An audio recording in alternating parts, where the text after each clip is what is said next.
Olá pessoal, hoje eu vou ensinar para vocês o método que eu chamo aí de vovô audaz. É um método claramente inspirado no vovô do trader Tavares. Só deixar aqui avisado que eu falo muito, né? E eu vou deixar na descrição do vídeo os tempos, os links com os tempos para quem quiser pular, para quem quiser ir direto às sessões. E o vídeo vai estar dividido então em capítulos, né? Então quem quiser pular determinadas partes do vídeo, usa essa função aí do YouTube para não ter que ouvir tudo que eu estou falando se não estiver interessado, né? Então eu tenho feito esse método aí desde o mês de março. Vou contar a história, né? Como eu pensei, quer dizer, não fui eu que pensei nisso, né? Foi outra pessoa que pensou nisso. No trade é sempre assim, né? Tem tanto método que alguém já inventou. E quando eu comecei a trabalhar, eu identifiquei mesmo no mercado que tinha muita gente que fazia isso, né? Mas nos comentários do vídeo do Netuno, uma vez, o Netuno fala alguma coisa no vídeo dele sobre trabalhar com odds baixas, e alguém comenta no vídeo do Netuno que fazia entradas no under à frente, nos 84 minutos de jogo, e ficava exposto até o final. E ele fala da lucratividade, de quando ele conseguia fazer utilizando esse método, e que se saísse um gol então, né, ele está no under à frente, então ele precisa tomar 2 gols para perder a stake. Se saísse um gol, ele fechava essa posição e tinha aí um head em torno de 10% a 15%, lembrando muito o vovô, né? Então a partir de março ali eu comecei a fazer esse método, não, então eu comecei com bem pouquinho, comecei com R$ 10, e em março ali eu tive o lucro de 4,54 fazendo isso, né? Na verdade, em março tem mais de 30 entradas, só que eu usava outro nome para o método e no final eu só apaguei todas e juntei todas num método só, né? Num nome só. Eu comecei a chamar então de Vovô Audaz. O nome surgiu aí de Vovô Audaz porque eu participei de um curso, não sei se eu posso dizer um curso do Tavares, né, mas teve um mês que o Tavares ficou operando no Telegram e falando com a galera, e ele comentou de um vovô garoto que ele fazia. Né? O Tavares, no vovô dele, entra no mercado de match odds nos 70 minutos aproximadamente. Né? E esse vovô garoto, ele começava então, ele entrava no início do segundo tempo. Chamava de vovô garoto porque era o método mais arriscado, né? E eu peguei então essa brincadeira aí do Tavares e estava tentando achar um nome para um vovô destemido, né? Que é o vovô que trabalha no under, né? Não é o vovô que trabalha no match odds, é o vovô que corre mais risco ainda, né? E aí eu estava no SofaScore e vi o nome de um time lá, se eu não me engano, do Chile, Audaz italiano. Eu falei, olha só, vai ser esse nome aqui, vai ser Vovô Audaz. Então, vendo aqui, né, ao longo dos meses, a lucratividade, né, você vê, eu comecei com R$ 10, na metade de abril eu já tinha dobrado essa stake, né, essa stake de R$ 10, já tinha ali, já estava terminando o mês de abril com mais de R$ 15 de lucro, né, então eu já tinha dobrado a stake e tinha ganhado mais 50% ainda em cima dela, né, e ali você vai vendo a evolução, né, em maio, R$ 15 no mês de maio. Em junho foi o mês que ela explodiu, né? Porque em maio eu tive Covid, quase morri e voltei para o trade em junho destemido, né? Pensando que a vida se vive hoje, né? Sem medo do mercado. Fiz ali uma cacetada de entrada e ganhei ali R$ 106, né? Em julho tem ali um head, né? Que depois eu vou explicar. E em agosto ali, né? Tá um pouco diferente a ideia, porque agora tem aquela outra parte ali embaixo, né, que são os saques do vovô, que eu vou explicar depois lá no final, né, foi um full head que eu tomei num jogo do Palmeiras, né, e quem tiver interessado, entender tudo que aconteceu, vai ver aí o vídeo até o final e vai entender o que aconteceu. Mas aí eu desenvolvi então, né, eu pensei então nessa necessidade de estabelecer um regime de saques para esse vovô, e eu comecei a aplicar então a partir de julho, né, e tem ali a lucratividade de saque, né, e a lucratividade de... Ali em agosto está bagunçado, não tá ainda muito do jeito que eu queria trabalhar, não, porque depois que eu tomei esse full head aí, eu fiquei muito magoado com a estratégia, né, eu fiquei me sentindo um pouco com medo de entrar no mercado, estava um pouco assim receoso de trabalhar a estratégia. Foi uma bobagem que aconteceu, né? Mas assim, é porque eu achava que eu tinha a melhor estratégia que existe nas mãos, de repente eu tomei aquele head, a minha primeira reação ao head foi culpar o mercado, né? Não foi culpa minha, foi o mercado que fechou e não abriu mais, mas depois eu entendi, né, e assumi que a culpa era minha, né, que no trade a culpa é sempre nossa, né, porque a gente tem que desenvolver os métodos pensando nisso. E o Tavares, no vídeo dele que ele explica o vovô, ele fala sobre isso, né? Ele fala, pode acontecer no mercado fechar e não abrir mais, né? E ali embaixo tem ali a lucratividade do ciclo under, né? Eu fiz o vídeo ensinando o ciclo under no início do mês passado e agora, né, se você comparar as duas ali, eu já lucrei. Era para ter lucrado muito mais, né? Mas eu tomei 2 heads esse mês aí e lucrei então 138 apenas, né? Coloquei só para quem viu o meu outro vídeo, né, poder comparar aí a evolução, né, que eu continuo no método, né. Então vamos lá, né. O que é esse vovô Audaz, então? É uma entrada no mercado do under à frente, né. Essa entrada é realizada aos 84 minutos de jogo.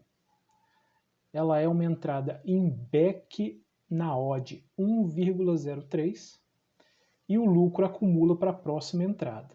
E aí, né, sobre esse lucro acumular, eu vou discutir um pouco a gestão depois que eu pensei, depois que eu tomei o head da stake inteira, né? Então decorreu-se um jogo inteiro, aos 84 minutos esse jogo vai estar num determinado estágio, e nós vamos então buscar aos 84 minutos a odd 1,03 no mercado do under à frente. Se você começar a acompanhar, você vai observar que a grande maioria dos jogos, pelo menos 70% dos jogos, aos 84 minutos, o mercado do under à frente vai estar nessa odd de 1,03. Raríssimos jogos essa odd estará menor do que 1,03, né? E um número considerável de jogos, assim, um número não desprezível de jogos, a odd estará maior do que 1,03, mas na maioria desses jogos você vai encontrar essa odd a 1,03, 1,4 mudando, né, caindo para 1,03. Pode acompanhar e você vai ver lá. Então, esse é o vovô Audaz, essa é a estratégia, né? E eu vou passar então para os critérios, né, que fazem a gente decidir usar essa estratégia ou não. Então, primeiro, quais que são as diferenças que tem entre esse vovô que eu faço e o vovô do Tavares? O risco nesse vovô é muito maior e o lucro é muito maior também. Por que o risco é muito maior? No vovô do Tavares, se o time favorito que está ganhando fizer um gol, a gente fica em mais green ainda, né? Nesse vovô aqui, qualquer time que fizer o gol, a gente vai tomar red. Então a gente não pode tomar gol nenhum. Se a gente tomar um gol, a gente tem que fechar a posição, né? Nós vamos perder, fechando essa posição, no máximo 15%, né? E o lucro dela é maior porque a gente tem um domínio muito maior sobre a odd de entrada, né? Vai ser muito difícil encontrar um jogo que tenha a odd menor que 1,03 nos 84 minutos. No vovô do Tavares, nós encontramos muitas vezes odds 1,01 aos 70 minutos, odds 1,02. Aqui a gente consegue encontrar sempre uma odd 1,03. Nós tomamos mais heads, mas nós temos ao mesmo tempo mais oportunidades também. Pelo fato de a gente entrar no mercado de under goals, né? Se o time favorito fizer outro gol, nós vamos tomar head. Só que nós teremos muito mais oportunidades do que no vovô do Tavares, porque nós podemos entrar aqui em jogos também empatados, né? Enquanto no vovô do Tavares a gente depende da vitória do favorito. Aqui não, aqui a gente consegue entrar em jogos empatados, mas eu tenho critérios também para entrar nesses jogos empatados que eu vou falar depois, né? Então essas odds elas são mais estáveis, né? A gente encontra na grande maioria das vezes, eu diria assim, 80% das vezes a gente encontra nos 84 minutos, na grande maioria dos jogos a gente encontra essa odd lá no 1,03 nos 84 minutos. Lembrando que eu faço Série B do Brasileirão, Série A do Brasileirão, La Liga, Premier. Né? Eu já usei essa estratégia também, por exemplo, na Série A do italiano, já usei na Bundesliga 2, mas eu não tenho mais acompanhado esses campeonatos para fazer essas estratégias. É estranho falar de Bundesliga 2, né? Mas mais para frente você vai entender por que dá para encontrar valor nessa estratégia na Bundesliga 2. E o campeonato, né, ou não, a competição, né, que eu mais lucrei nessa estratégia até hoje foi a Eurocopa. E na hora que eu falar do encontrar valor, né, vai ficar claro por que eu lucrei tanto assim na Eurocopa.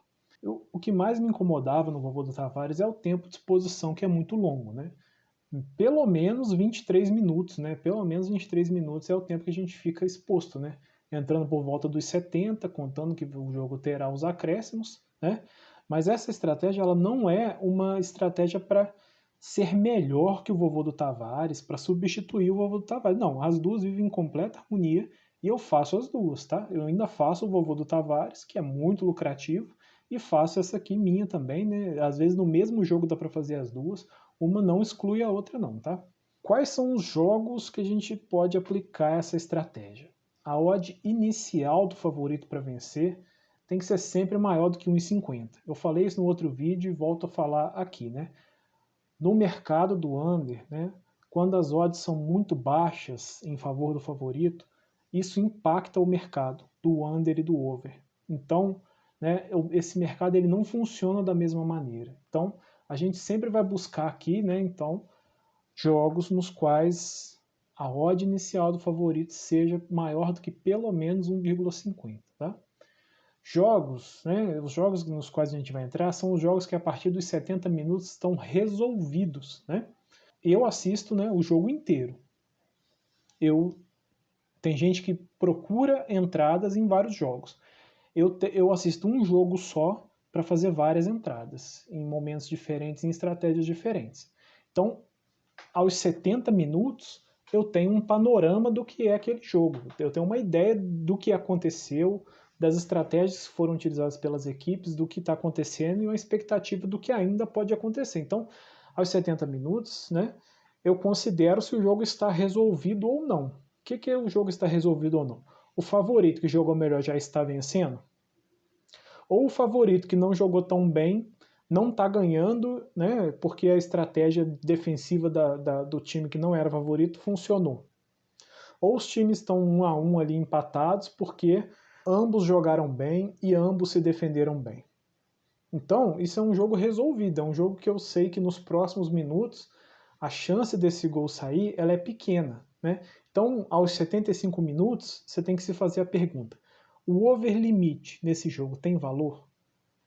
Pelo que eu estou vendo em campo, tá claro que há a possibilidade de sair mais um gol?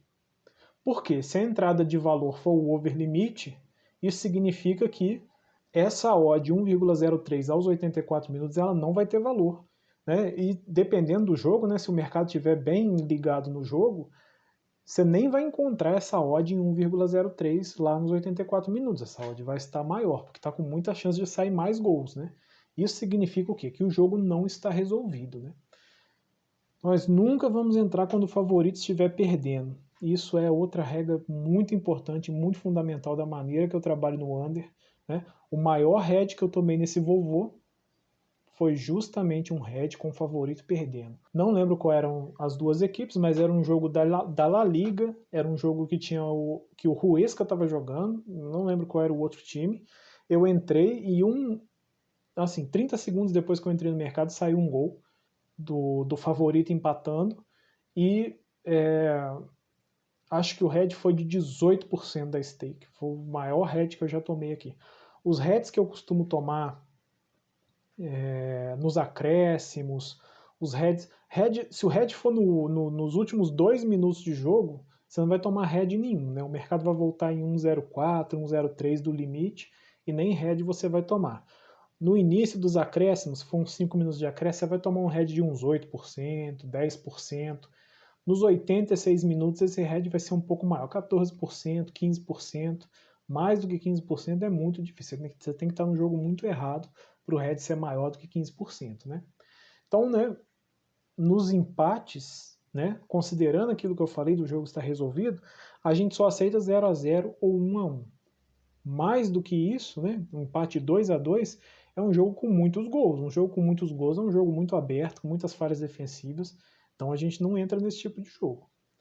Com o favorito vencendo, a gente entra em apenas 1-0, 2-0 ou 3-1. Por quê? Né? Isso é para garantir para a gente, né, que a zebra, né, no 1-0 e no 2-0, que a zebra não está ali para ser goleada, né, que ela está minimamente preocupada com a defesa do campo dela, né? E no 3-1 a gente tem a segurança de que o favorito sabe que se ele der mole, a zebra pode fazer um 3-2. Então, né, o favorito ele está ligeiramente preocupado, né? Assim, não que ele a gente sabe que seria difícil acontecer um empate no final e se tornar 3-3, né?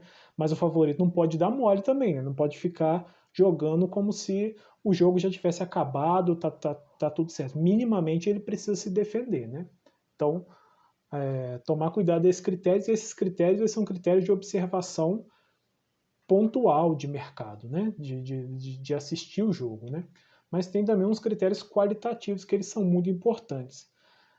O primeiro deles é saber os acréscimos médios dados pelos juízes nas ligas, né? Então, por exemplo, no Brasileiro Série A e B, você tem um acréscimo padrão de 5 minutos. Na La Liga, na maioria dos jogos, você vai ver 4 minutos. Na Premier League, você vai ver 3 minutos, 4 minutos, na maioria das vezes. Na Bundesliga 2, você vai ver, na maioria das vezes, 3 minutos de acréscimos, né? Então, as ligas têm esses perfis e você precisa saber quais são esses perfis. Por quê? É aí que você vai saber quanto tempo você vai ficar exposto, provavelmente, e se isso tem valor ou não. É daí que você vai começar a conseguir julgar isso, né? Se houver aquela parada para hidratação, é uma coisa muito importante para observar, na La Liga isso está acontecendo agora. E o mercado da La Liga é muito profissional, né? Então, a entrada que acontecia aos 84, agora ela acontece sempre aos 86. O mercado já incorporou esses 2 minutos da parada de hidratação e já sabe que o juiz vai dar 2 minutos lá no final. Eu via, por exemplo, eu acompanhei e fiz muito a Copa do Nordeste, acho que foi para abril, maio, não sei, né? E o mercado não tinha ainda incorporado esse tempo da parada para hidratação. O mercado ficava um pouco confuso no final do jogo, né? Então a gente é que precisa observar isso. Se tiver a parada para hidratação, é certo que haverão 2 minutos a mais de acréscimos. Então a gente só vai encontrar aquele valor no 86 minutos. Se chegar a 1,02 antes de 86, é simples, a gente não vai entrar e pronto, né? Porque a gente sabe que lá na La Liga nós vamos ter seguramente pelo menos 6 minutos de acréscimos, né? Ou 7, né? Algumas vezes também 7 minutos de acréscimos, né? Nós vamos sempre observar e fechar nas confusões de fim de jogo, né? Isso é importante pontuar. Eu não faço mais, eu parei de fazer essa estratégia esse mês, eu parei e falei que não vou fazer mais no Campeonato Brasileiro Série A. Por quê? Os times arrumam confusões grandes nos finais dos jogos, né? Começa a brigar, briga com o juiz, briga. Aí o mercado vai e fecha, né? O mercado detecta alguma confusão, alguma coisa e fecha. E às vezes não volta mais. Ou às vezes, né, por conta da briga, o juiz vai e dá mais acréscimos. Então, uma exposição nossa, que era a gente estava prevendo, né, que nós teríamos ali 5 minutos de acréscimos, o juiz vai e adiciona mais 4, adiciona mais 5. Então a gente tem que ficar atento a essas coisas, a essas confusões e fechar a nossa posição, né? Quer dizer, na Série A do Brasileirão eu já desisti mesmo de fato, eu não faço mais. A probabilidade dessas coisas acontecerem e a gente ter 10 minutos de acréscimo. Teve um jogo do Santos e São Paulo que teve 20 minutos de acréscimo, se eu não me engano, né? E a gente que assistiu o jogo inteiro, a gente vai observando isso, né? A gente vai observando esse clima do jogo. Se o jogo está nesse clima de que daqui a pouco vai sair um cartão vermelho, daqui a pouco vai sair uma briga, a gente tem que ficar atento a isso, né? E a gente tem que se proteger, né? E também assistindo o jogo e prestando atenção nessas coisas, a gente consegue prever se os acréscimos vão extrapolar aquilo que a gente estava esperando ou não, né? Então, se o jogo teve jogadores bateram cabeça com cabeça. Teve um atendimento longo no campo. Um jogador teve que ter a cabeça enfaixada. Esse jogo provavelmente vai ter mais no brasileiro, por exemplo, Série B. Série B eu continuo fazendo, né? Na Série B, esse jogo vai ter mais do que 5 minutos, provavelmente. Então a gente precisa estar ligado, observando essas situações, né? E a gente precisa responder lá nos 84 minutos essa pergunta, né? Quantos minutos esse jogo vai ter?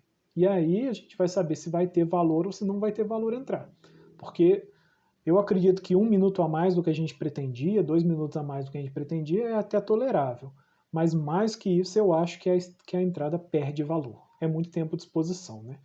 Se o jogo for até os 51, nós vamos estar ali expostos, né?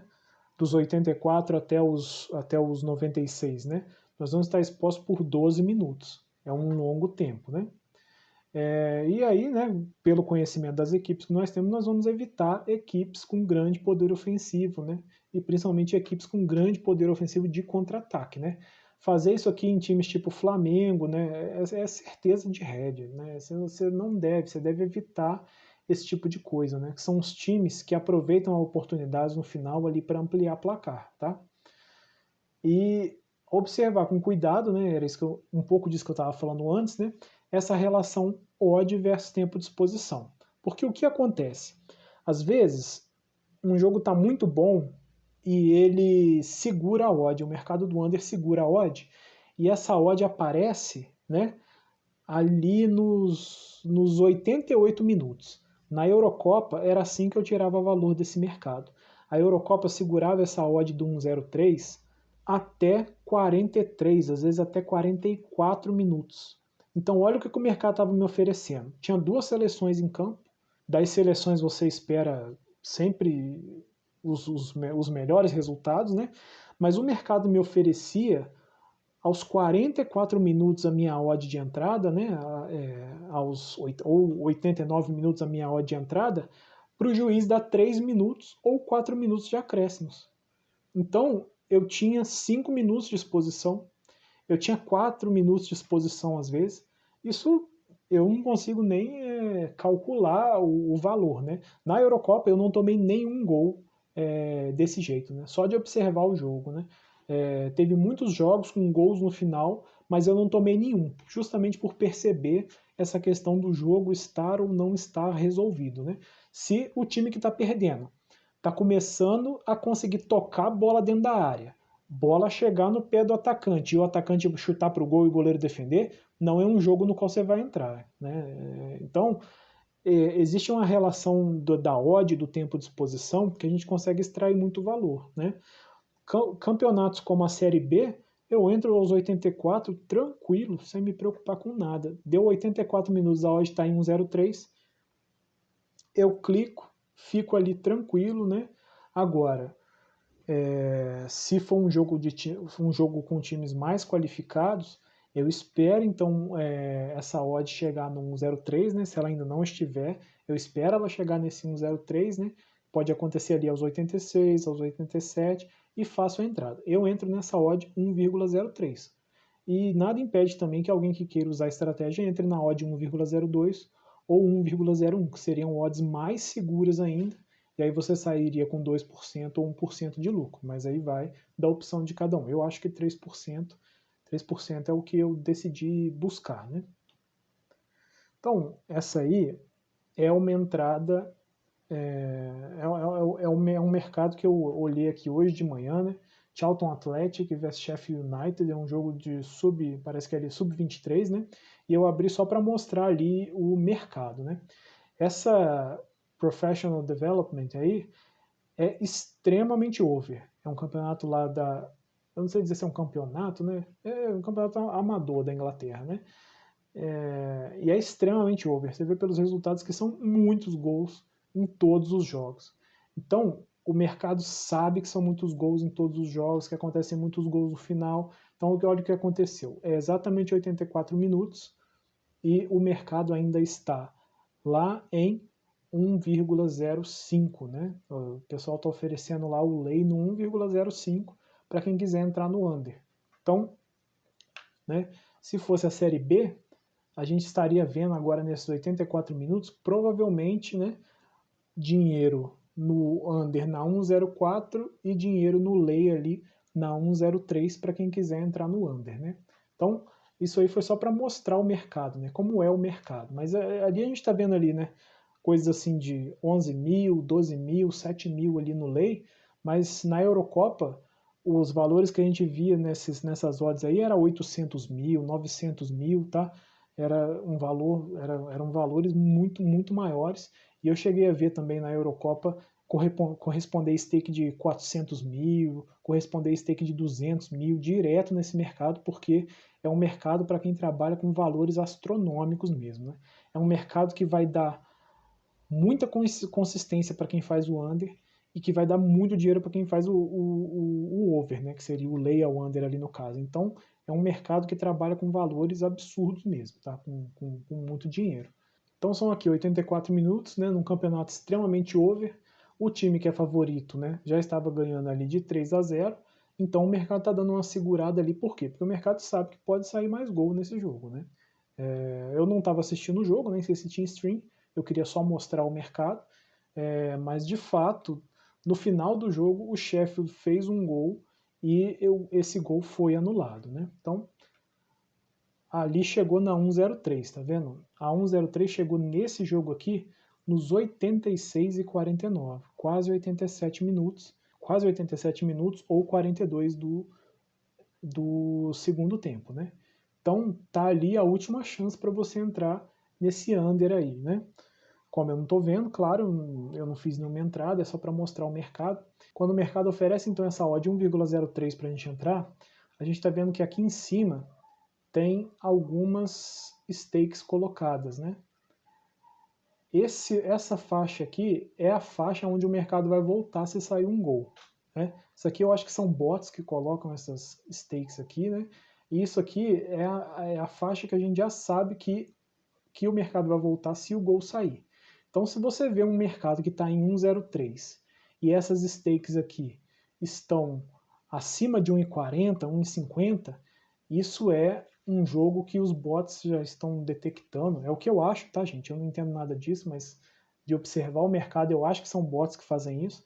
Os mercados estão, os bots estão detectando que é muito provável que saia gol nesse jogo e que esse gol seja da zebra, porque se o gol for da zebra, o head é muito maior justamente, né? Então, se a gente tivesse feito uma entrada nesse mercado aqui, né, e a gente tivesse tomado um head, o mercado ia voltar a 1,20, a 1,19 mais ou menos, o que daria para a gente aí mais ou menos 7 a 8% de head da stake, tá bom? Porque já está muito no final do jogo, né? E não sei se esse campeonato é assim, né? Mas se eu não me engano teve só apenas 2 minutos de acréscimos, né? Depois que acabou eu vi até que tinha valor fazer a entrada aqui, mas eu não estava assistindo, não conheço nada, então não mexi, né? Eu só queria tirar esses prints aí para mostrar mesmo o mercado se movimentando, né? E ali, ó, a última correspondência que vai ter da 101 é já quase nos 90 minutos de jogo. Então, esse jogo que teve só 2 minutos de acréscimos, ele estava oferecendo 1% para você ficar, né, 2 minutos só exposto. Não sei se o juiz já tinha anunciado ali os 2 minutos de acréscimos, né, mas foi o que eu vi, né. E aqui depois também acho que tinha acabado de sair um gol e ser anulado. Mas essa aí é a cara do mercado, né, nesse momento. Eu queria mostrar como que é esse mercado então do under à frente nesse momento.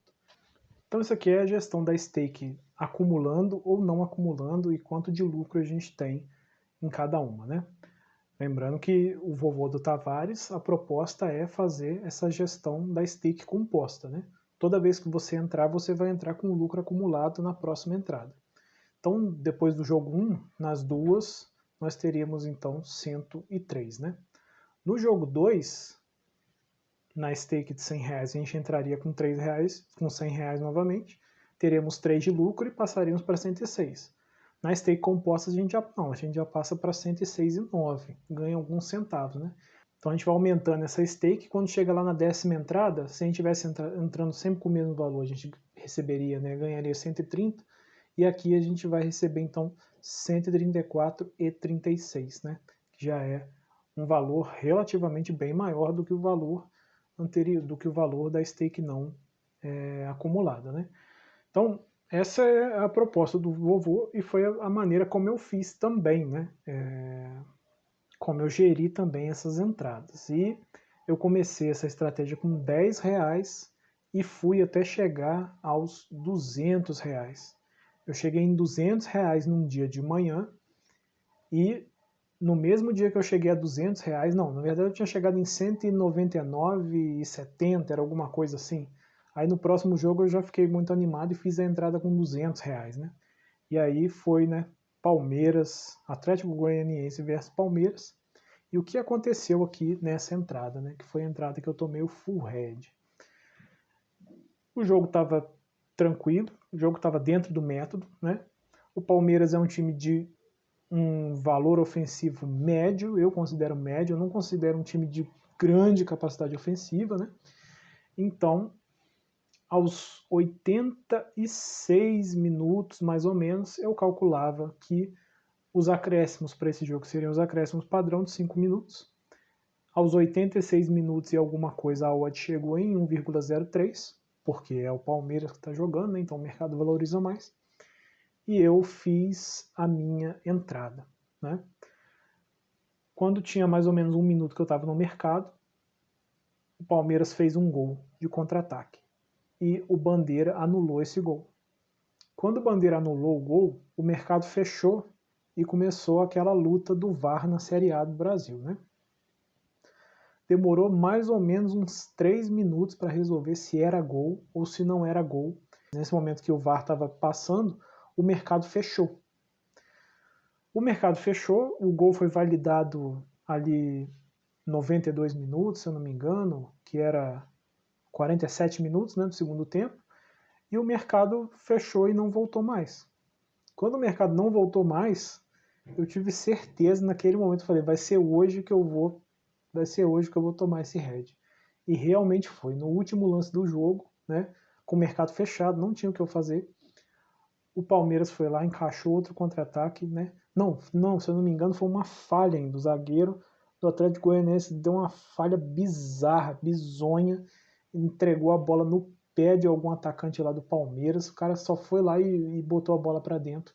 E eu tomei full head de R$200. Eu fiquei muito magoado com esse head, porque eu tinha começado essa stake com R$10 e carreguei ela na disciplina, no maior cuidado até os R$200. Eu fiquei muito magoado depois disso. Aí eu consegui continuar trabalhando tranquilo, mas não consegui mais fazer, não consegui mais entrar no mercado com nada, sabe? Fiquei abalado com essa entrada.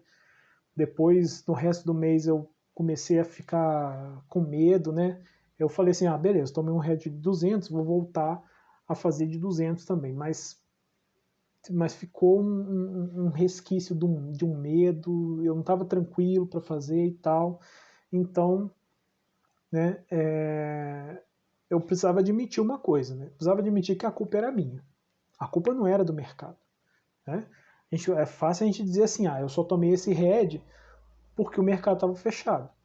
Mas vamos supor que a minha stake fosse de 200 mil. Ela é de 200, ela pode ser de 200 mil. Eu gostaria de trabalhar esse mercado, essa estratégia com uma stake de 200 mil, porque eu vejo gente trabalhando nesse mercado com essa stake. Eu gostaria de fazer isso também. Aí com 200 mil reais de stake, né? Vamos supor que eu nunca tivesse tomado head, eu ia chegar a 200 mil reais acumulado e ia tomar um head. Aí eu ia falar que a culpa era da Betfair, sendo que a Betfair tem nos termos de serviço que isso pode acontecer. O próprio Tavares, quando fala da estratégia, fala que isso pode acontecer, o mercado pode fechar e não abrir mais. Aí eu vou ficar falando que a culpa é do mercado, ou eu vou assumir que a culpa é minha, que eu deveria ter feito uma gestão diferente. Se você pensar, aí eu pensei, em 3 meses usando a estratégia, eu lucrei 2.000%, né? É um lucro que você não encontra em absolutamente nenhuma aplicação financeira e em lugar nenhum você vai encontrar um lucro desse. É impossível. Se você souber de um banco aí que eu vou aplicar R$10 hoje e daqui a 3 meses esses R$10 vão virar 200, você me fala aí que eu vou vender a casa e vou colocar o dinheiro lá, né? Então, o que eu pensei é o seguinte, e se eu tivesse sido menos ganancioso E se eu tivesse acumulado menos e feito uma stake de reserva? Se eu tivesse crescido 3 vezes, numa velocidade 3 vezes menor, essa estratégia teria tido menos valor? Não. Ainda assim, né, eu teria lucrado ali mais ou menos R$70, né? Eu teria mais ou menos uma stake de R$70 nessa época aí, e não existe também nenhuma aplicação financeira, pelo menos que eu conheça, que você coloque R$10 hoje e daqui a 3 meses tenha R$70. Então eu falei, cara, eu tenho que fazer uma gestão diferente para esse negócio, uma gestão... E aí surgiu então essa minha gestão pós full hedge, né, que eu chamo aqui, né? Que agora o que eu faço? Eu entro com a stake, né? Eu acumulo apenas 1/3 do lucro. O outro terço do lucro eu coloco numa stake reserva e outro terço do lucro eu coloco num saque. Eu dividi o lucro, né? Que antes era de 3% após cada entrada, agora ele vai ser agora ele é de 1% só. As outras duas partes, um vão para uma stake reserva e outro vão para um saque. Então tem a diferença aqui da minha stake de uso, né, da minha stake reserva e do meu saque. Né? Então, supondo que a minha stake ali é de R$100, né? Então, o lucro que eu tenho na primeira operação é um lucro de R$3 aqui, né? Então, vou acumular R$1 desse lucro, né? Para minha próxima entrada vai ser feita com R$101, né? R$1 vai para minha stake reserva, R$1 vai para o meu saque. Próxima entrada, com R$101, nós vamos lucrar quanto? 3,3. Então, né? R$1,01 vem para minha stake de uso, R$1,01 para reserva e R$1,01 para saque. E assim vai, né? Então o que a gente vê aqui nesse Profit Loss aqui, a partir de julho, né, e entrando ali em agosto, é a minha tentativa então de começar a aplicar essa técnica como está sendo visto ali, né? Eu comecei a fazer na metade de julho, né? Então, ali na metade de julho, tem 34 entradas de lucro acumulado no Vovô, né? E 11 entradas acumuladas ali nos saques do Vovô. Então, o que eu comecei a fazer ali? Como eu pensei bem e eu já confiava muito na estratégia, eu estabeleci que eu ia recomeçar esse Vovô, ao invés de recomeçar ele com 200, eu ia recomeçar ele com R$400, né? Seria o dobro do que eu perdi. E aí, né, a partir então desses R$400, eu ia começar a aplicar então essa nova gestão que eu estava me propondo, né? E ali você tem o resultado dessa nova gestão em agosto, né? R$45,46 acumulados e R$108,81, né? E R$108,81 da stake reserva e do saque. Então, daqui a um tempo, o que vai acontecer? Esse valor acumulado que eu tenho ali, ele vai ser muito maior do que esses R$400 iniciais. Então, vai ser desprezível esses R$400 iniciais com os quais eu comecei, né? E eu vou ter a certeza que se eu tomar um head, quando essa stake for, vamos supor, de R$1.000, né? Que é um valor que eu acho que dá para chegar esse ano ainda, trabalhando com tranquilidade, trabalhando com cuidado, né? Quando essa stake do Vovô for de R$1.000, eu vou saber que da stake reserva eu tenho R$1.000 e eu tenho R$1.000 de um saque também que eu guardei ali, né? Esse dinheiro do saque eu vou até sacar ele de fato, né, para minha conta. Eu vou retirar ele da Betfair e eu vou deixar na Betfair, né, apenas a stake reserva, né, para caso eu precise em algum momento. Aliás, nem preciso fazer isso, né? Posso trazer para minha conta, depois eu mando para lá de novo, né? Mas é isso aí, pessoal. É uma interpretação de uma estratégia maravilhosa, né? Todo o agradecimento dessa ideia vão aí para o Tavares, que tem a estratégia original, e para esse anônimo aí, né, que infelizmente eu esqueci qual é o vídeo que o cara comenta isso, que ele fazia isso, e eu não posso aí dar os créditos para ele, mas não fui eu que desenvolvi, né, não fui eu que tive essa ideia, mas, né, eu acho que eu consegui agregar novas ideias, novos conceitos, novos conhecimentos aí, e assim, não tenha medo, entendeu? Faça como eu fiz. Comece com R$10. Se você tem medo do under, comece com R$10, né? Não sei quanto é a sua banca, R$5, né? não importa o valor que você vai começar, né? Mas começa a fazer, começa a explorar esse mercado, porque o valor dessa estratégia ele é inestimável, né? Só existe, né, uma regra, e essa regra, quer dizer, tem várias regras que eu falei antes, né? Mas a regra maior de todas, a regra absoluta é: se você tomar um gol, fecha a entrada. Não importa em qual tempo que é, não importa o que está acontecendo. Quando o juiz apitar e a bola sair no meio do campo, você fecha a posição. Não fique esperando, né? Ao longo de todo o tempo que eu uso a estratégia, eu tomei, são 9 ou 11 heads, eu não me lembro bem agora qual é, né? Mas além desse aí do jogo do Palmeiras, em mais 2 jogos saíram 2 gols depois.